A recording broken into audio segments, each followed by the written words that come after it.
What up, what up, what up? How's everybody doing? Happy Wednesday. It's your boy Bilal back again with License the Ball Podcast. Ready to get into it for the week 10 previews. Can y'all believe it? Week 10? I think I said that the last 3 weeks, like, whoa, this season's going by fast. It really is, though. It really is. All right, bet. Let's get right to it. Okay. Crazy trades, crazy trades. Not that the Raiders did much, but oh boy, Geno Smith had a good game last week, but it doesn't matter. I don't. He's not beating the Broncos. Thursday night, easy win for Denver. Denver is 14th in the league in points per game. With again, these numbers don't really matter. Their defense is absolutely bonkers. They have 40 sacks, first in the league. Interception ratio, not that high. But at the end of the day, you got to give it to the Broncos. They're going to be a force to reckon with. I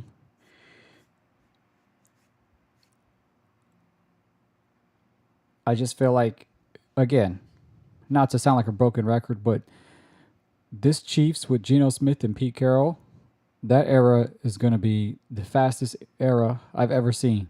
I don't even think any of them are going to make it past next year. So I could be wrong, but I just don't see. I don't see them making it past next year. So yeah. Enough of that. Easy win for Denver. I got Denver. The Colts versus the Falcons. Wow. The Colts just got Sauce Gardner. The thing about Sauce, he's a great quarterback. He is a great cornerback. I'm sorry, right? But most corners aren't really the cornerstone of the franchise. They can't really change the game. You know, you had Revis on the Jets. Even he wasn't really like he couldn't like take over the game. But when you have a team like the Colts that have everything else in place, everyone's playing well, and then they turn around and get a guy like Sauce, that says something. That says something. I just feel like, yeah, that's a crazy good pick, and it's just pretty much adding to the Colts and their bid for pretty much being, a Super Bowl contender. Do I believe them? I don't know. I don't know. Do I believe them? I don't know. I just feel like, yeah, they might be top of their division, but I just don't think they're a Super Bowl contender yet. I still got the Bills and the Chiefs. But, I mean, look at these numbers. First in the league points per game. Second in the league yards per game. Sixth in total defensive sacks. Third in total defensive interceptions. This is, on paper, the most complete team. I still think the Chiefs are, but at the end of the day, at 7-2, you can't really argue against the Colts. You just can't. So, but for this game in particular, the Falcons are 3-5. They could be playing hungry. They know their playoff hopes are pretty much done. They could be, Penix could do something crazy. They got a good running back. But at the end of the day, I just don't see them beating the Colts. The Colts are too good. They added too many pieces. They added Sauce. They just have everything going for them. So easy win for the Colts. Maybe not easy, but a convincing win. All right. This is another one where you can be like, it could be any given Sunday, but at the end of the day, I just feel like the Panthers are such an incredible team, and incredible as in not the most talented, but at the end of the day, they are 5-4. I've never thought I would say the Panthers are 5-4. I mean, and their defensive, they get pretty good on interceptions, top 10. The sacks not that well. I mean, these. You ask me week 1, I'd be like, oh, 2 bottom feeder teams just trying to play football. But you actually have the Panthers that got a chance to go to the playoffs. So the numbers here don't matter. Saints shuffling quarterbacks, got a lot going on. But for this one, I'm going to have to go with the Panthers. NY versus Chicago. Okay. I think, obviously I'm not going to say the Giants should hang it up, but yeah, they should hang it up. The Bears are fighting for their playoff spot, 5-3. The Giants are 2-7. They're going to be in Soldier Field. It just seems like they're, it's just not a good look for the Giants. Without Scatterbo, you have Dart, who's going to do his thing. He's been playing well, but at the end of the day, I think the Bears got this one. Caleb Williams has gotten comfortable. He has found his stride, and I think, the Bears got this one easily. So I'm choosing the Bears over the Giants. Okay. Jacksonville versus Houston. You have C.J. Stroud out. So that should be an easy win for Jacksonville. And they added Jacoby Myers. They're second in the division, only second behind the Colts. They're making a good push for the playoffs. 5-3, pretty good. Trevor Lawrence will win by any means. Yes, and I just feel like the Texans don't have anything going for them without Stroud. They barely had anything going for them with Stroud. He was still finding his rhythm, and he actually started to play well, and now he's out with a concussion. Sorry about that, but that's going to be a pretty easy win for the Jaguars, especially now that they got Jacoby Myers. All right. The Bills and the Dolphins, another easy win. At this point, the Dolphins are playing with their backs against the wall, so they have a shot. They have a shot to make some noise, but forgot about my sound effects. We got to do RIP to the Dolphins season, to McDaniels coaching, and maybe even Tua as the starting quarterback. Moment of silence.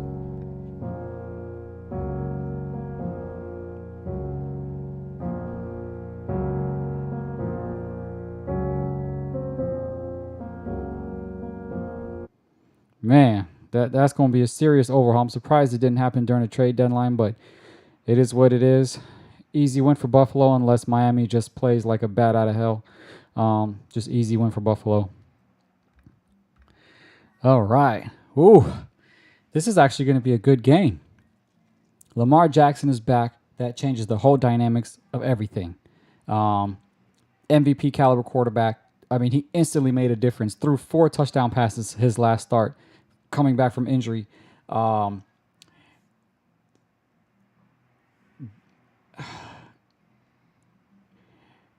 They're 3-5. So I guess the question is, do you think they have enough to make a playoff push? They're only second in their division. That's how bad their division is with Cincinnati and Cleveland.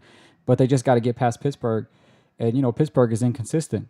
And as far as the Vikings are concerned, yes, I should have not talked bad about J.J. McCarthy. I still don't think he's that guy. I think he has a lot of learning to do. Probably the last of ranking in the quarterback of his draft. He was drafted with Drake May, Jaden Daniels, and Williams and those guys. And I just think McCarthy's at the bottom. But do the Vikings have enough around him for him to just not make mistakes and take them far? He showed he could do that last year. He made some pretty good scrambles, But it's going to come down to, do the Vikings have enough to stop Lamar? Lamar is just incredible. It's like he hadn't even missed a beat. So I'm going to give this one to the Ravens.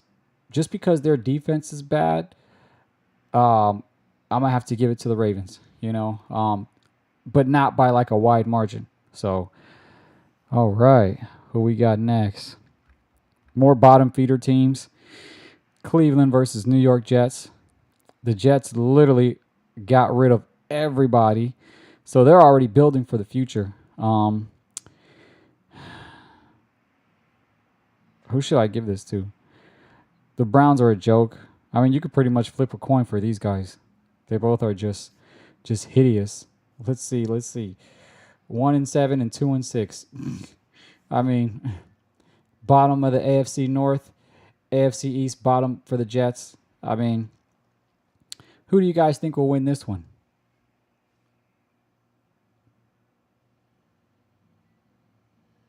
The numbers don't even matter. They both suck.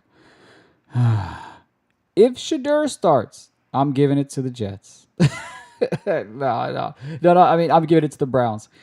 But again, Fields is playing with a chip on his shoulder. Yeah, I'll give it to the Browns just because they got Myles Garrett. That's pretty much it. So, I mean, it is what it is. Some of these games, I mean, I don't want to disrespect anybody. These are professional football players, but it's like, what's the point, man? It's like it doesn't even matter. All right. New England versus Tampa. I am looking forward to this one.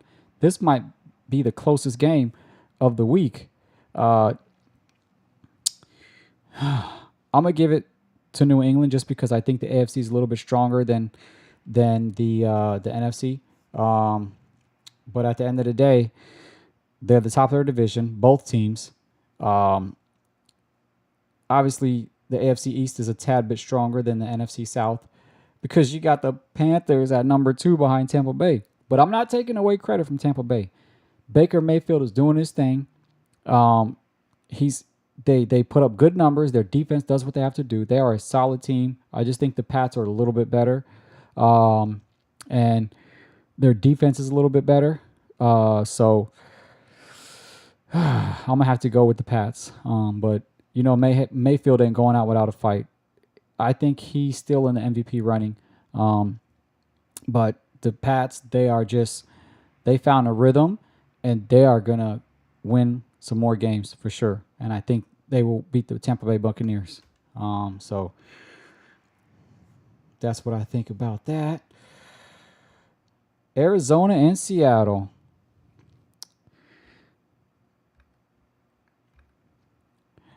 Well, here's another one. RIP to Kyler Murray's career.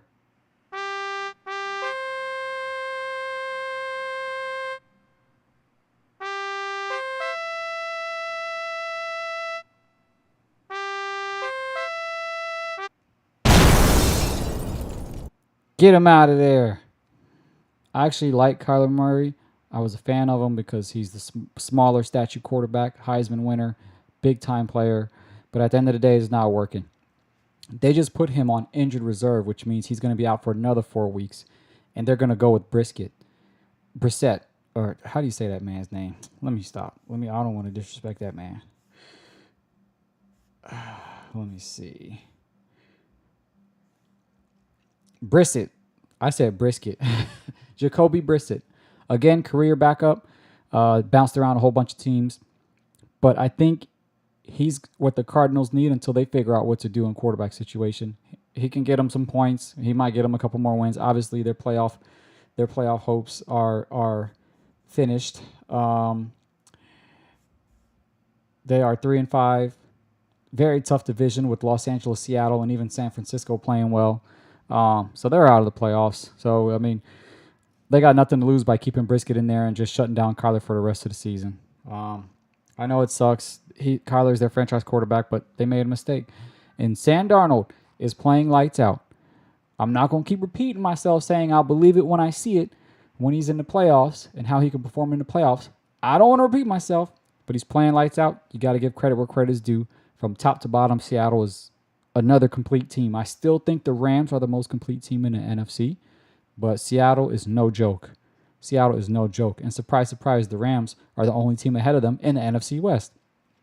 So Seattle's playing wonderful football this year, and I think they're gonna have an easy win with the Cardinals. But Jacoby will make it interesting. So there's that. All right, the Rams versus the 49ers, a rematch from Week 5. Whew. 49ers third in NFC West, only behind the Rams, 6-2 Rams. Well, I'm sorry, they're behind Seattle also because Seattle and Los Angeles is 6-2.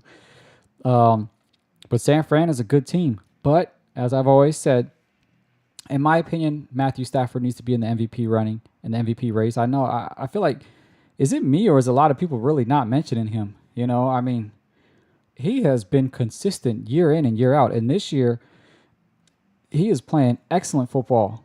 He needs to be in the MVP race. The Rams are 6-2, and in my opinion, the best team in the NFC next to the Eagles. I think they're better than the Eagles, but the Eagles just added some defensive tools in the trade too. So, you know, I mean, the Eagles will do whatever they got to do to win, and they're the champions. So most people will give them a slight edge, but I still think the Rams are better just because of Stafford and because they've also won a Super Bowl. But enough about that. This game will be close. I know San Fran beat the Rams the first time around, but it's not going to happen this time. The Rams are a well-oiled machine. San Fran is starting to break down a little bit. You're starting to see that they do have a lot of injuries. It's still Mac Jones' team, but I'm going to have to give this one to the Rams.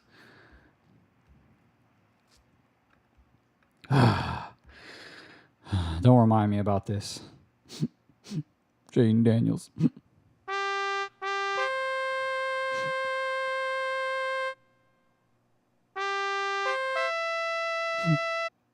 I need some sympathy. Aww. Yeah. All right, so not much to see here. Detroit's going to walk through the Commanders. We lost our main quarterback. We got a lot of injuries. Lattimore is out, which I don't even like Lattimore. Our season is done. Detroit's just going to do what they got to do. They got way bigger fish to fry. So I'm going to have to give this one to the Lions. I'm gonna skip by that really quickly. Oh, now this is a good one. The Steelers at the Chargers. Oh, boy. There's actually two good ones coming up. Okay.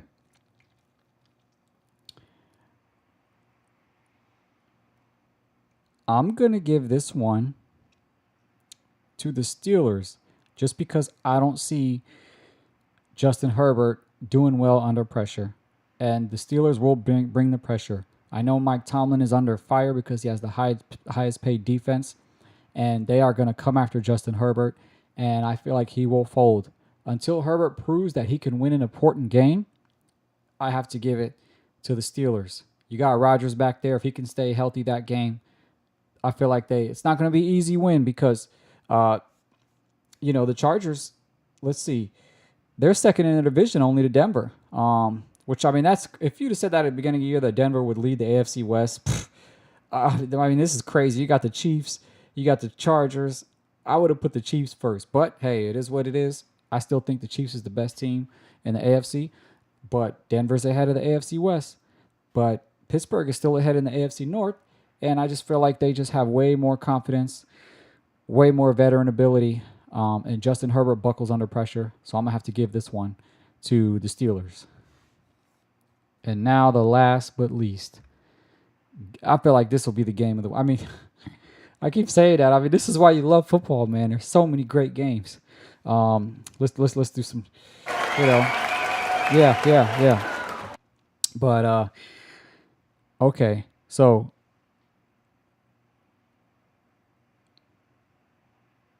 you could flip a coin for this one because you have on paper the best team in Green Bay, in my opinion, in the NFC next to the Rams. And then you have the defending champions who are also atop of their division. The Eagles are winners. Solid defense, solid offense. This will be the battle of the Titans, to be honest. We just don't know which Jordan Love is going to show up. They just lost to the Panthers. So, because of that inconsistency in Green Bay, which was my Super Bowl pick to go to the Super Bowl, not to win it, I got to give this one to the Eagles. Or you could say the Packers are upset after dropping to the Panthers and they come out guns blazing, but the Eagles are ready for any challenge. Jalen Hurts is unwaverable, even though I don't think he's like that. He's like all that of a quarterback. He's not no Josh Allen, Lamar Jackson, but he is cool, calm, and collective, and I think he can definitely keep Green Bay's defense at bay, especially when you got Saquon Barkley back there. So I'm gonna have to give this one to the Eagles. But this is definitely gonna be a great game. I mean, I'll be ready for that recap on Monday night, boy. It's gonna be a great game. So, all right, is that all we got? Cool. Let me know what you guys think of the trades. Let me know what you guys think about the craziest one for me was Sauce Gardner going to the Colts. I mean, Dallas traded for a linebacker. I mean, the Jaguars got Jacoby, certain trades like that. But the craziest one was the Colts. And they just signed Sauce Gardner to a contract last year. So, man, he might be the final piece of the puzzle if Daniel Jones can do his thing. But yeah, it was a crazy, crazy week, and I'm ready for football tomorrow. All right. See you guys either tomorrow or Friday with the recap of the game and a couple other topics. But y'all have a good night. Catch y'all later.